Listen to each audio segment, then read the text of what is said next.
حضرت سعد بن ابی وقاص رضی اللہ تعالی عنہ روایت کرتے ہیں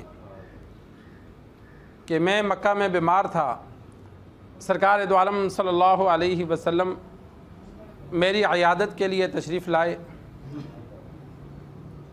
تو میں نے آپ صلی اللہ علیہ وسلم سے عرض کی کہ میں سارے مال کی وصیت کروں؟ آپ صلی اللہ علیہ وسلم نے فرمایا نہیں۔ میں نے عرض کی آدھے مال کی؟ آپ صلی اللہ علیہ وسلم نے فرمایا نہیں۔ میں نے پھر آپ صلی اللہ علیہ وسلم سے پوچھا کہ ثلث مال کی؟ آپ صلی اللہ علیہ وسلم نے فرمایا ہاں، اور فرمایا ثلث بھی زیادہ ہے، تم اپنے ورثاء کو مالدار چھوڑ کے جاؤ، یہ اس سے بہتر ہے کہ تم ان کو فقیر چھوڑو اور وہ لوگوں سے مانگتے پھریں۔ اور پھر آپ صلی اللہ علیہ وسلم نے فرمایا جو بھی تم خرچہ کرتے ہو اللہ تبارک و تعالی اس پر اجر دیتا ہے، یہاں تک کہ جو لقمہ تم بیوی کے منہ میں ڈالتے ہو اللہ اس پر بھی اجر دیتا ہے، اور مجھے امید ہے کہ اللہ تبارک و تعالی تیرے درجات بلند کرے گا اور تیرے ذریعے ایک قوم کو نفع دے گا اور ایک قوم کو نقصان دے گا۔ امام بخاری رحمہ اللہ نے کتاب النفقات کہ خرچہ اٹھانا یہ خاوند کے ذمہ ہے، مرد کے ذمہ ہے، اور خرچ اٹھانے پر جو اجر ملتا ہے اس پر چند احادیث نقل کی کہ سرکار دو عالم صلی اللہ علیہ وسلم کا یہ فرمان، سعد بن ابی وقاص رضی اللہ تعالی عنہ حج کے موقع پر بیمار ہوئے، تو انہوں نے اس وقت ان کی ایک بیٹی تھی، تو انہوں نے عرض کی یا رسول اللہ صلی اللہ علیہ وسلم میری ایک ہی بیٹی ہے، تو چلو میں سارے مال کی وصیت کر دیتا ہوں کہ میرے مرنے کے بعد وہ سارا تقسیم کر دیا جائے۔ آپ صلی اللہ علیہ وسلم نے اجازت نہیں دی، آدھے مال کی اجازت مانگی، نہیں دی، ثلث مال کی اجازت مانگی۔ ثلث کہتے ہیں کل مال کا تیسرا حصہ۔ آپ صلی اللہ علیہ وسلم نے ثلث مال کی اجازت دی اور فرمایا ثلث کی وصیت کر دو، لیکن یہ بھی بہت زیادہ ہے۔ اور آپ صلی اللہ علیہ وسلم نے پھر امت کو سمجھایا کہ لوگ اپنے ورثاء کو جو اس کے مرنے کے بعد بیوی بچے زندہ ہیں ان کو مالدار چھوڑ کے جائیں کہ ان کے خرچے کا نظام موجود ہو، یہ اس سے بہتر ہے کہ ان کو فقیر چھوڑ کے جائیں کہ وہ لوگوں کے ہاں ہاتھ پھیلاتے پھرے۔ والد کماتا ہے، اگر کچھ جمع کر سکتا ہے تو وہ کچھ جمع کرے تاکہ اگر اچانک فوت ہو جائے تو بیوی بچوں کے خرچے کے لیے کچھ موجود ہو۔ اگر بچے بڑے نہیں ہیں، کماتے نہیں ہیں، تو اگر ایک بندہ مجبور ہے نہیں جمع کر سکتا تو وہ الگ بات ہے، لیکن جو جمع کر سکتا ہے، جس کے پاس مال ہے، تو وہ اپنا مال سارا صدقہ خیرات کرنے کے بجائے کچھ ورثاء کے لیے رکھے۔ اور اسی طرح مرنے کے بعد اگر وصیت کرنی ہے کہ بھائی میرا مال صدقہ خیرات کرو، تو اس میں ایک شریعت نے حد بیان کر دی کہ ثلث مال کی وصیت کرے گا، ثلث سے زیادہ کی وصیت نہیں کر سکتا، کیونکہ ثلث سے زیادہ ورثاء کا ہے۔ اگر ثلث سے زیادہ کی وصیت کی، ایک بندے کے پاس 10 لاکھ روپیہ اس کی جائیداد کا بنتا ہے اور وہ 5 لاکھ کی وصیت کر دیتا ہے، تو 5 لاکھ میں وصیت نہیں لگے گی، وصیت تیسرے حصے میں لگے گی، اور اس سے زیادہ جو رقم ہے وہ ورثاء کو واپس کر دی جائے گی۔ کہ آپ صلی اللہ علیہ وسلم نے سعد بن ابی وقاص رضی اللہ تعالی عنہ کو ثلث مال کی اجازت دی اور ساتھ بتا دیا کہ ورثاء کے لیے مال چھوڑ کے مرنا یہ اس سے بہت بہتر ہے کہ ورثاء کو غریب چھوڑ کر انسان مرے، کہ وہ لوگوں کے محتاج ہوں۔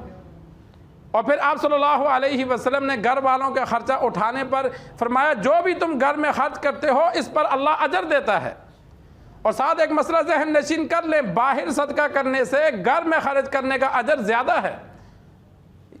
ہمارے ہاں بعض لوگ باہر صدقہ خیرات کرتے ہیں اور گھر میں ہاتھ تنگ رکھتے ہیں، نہیں، گھر میں مالدار ہے تو گھر میں لباس پہننا، کھانا پینا، رہائش مالداروں کی طرح ہونی چاہیے۔ نارمل ہے تو نارمل کی طرح، غریب ہے تو جو پھر اس کی طاقت ہے۔ گھر میں جتنا خوشی سے کوشش کر کے خرچہ کرے گا بیوی بچوں پر، اتنا ہی اللہ زیادہ اجر دے گا۔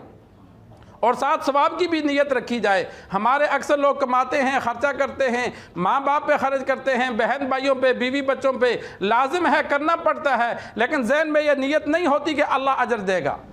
تو یہ ذہن میں انسان نیت رکھے، میں کماتا ہوں، رب کا حکم ہے کہ ان کا تو نے خرچہ اٹھانا ہے، تو اس کمانے پر بھی اللہ اجر دیتا ہے، اور خرچہ کرے تو ذہن میں نیت ہو کہ یہ جو میں خرچ کر رہا ہوں اللہ اس پر بھی اجر دے گا۔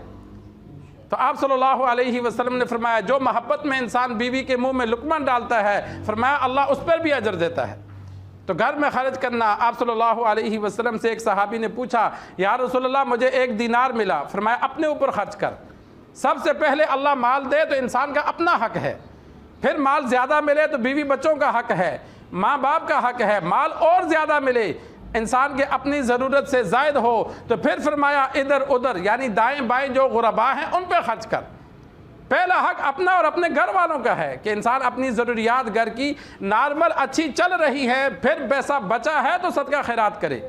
گھر میں تنگی رکھ کر صدقہ خیرات کرنا شریعت اس کی اجازت نہیں دیتی، ہاں اپنے اوپر تنگی کر سکتا ہے کہ انسان اپنا کھانا تھوڑا کر کے بقایا صدقہ کرے، اس پر اللہ اجر دیتا ہے، لیکن بیوی بچوں پہ تنگی نہیں کرنی۔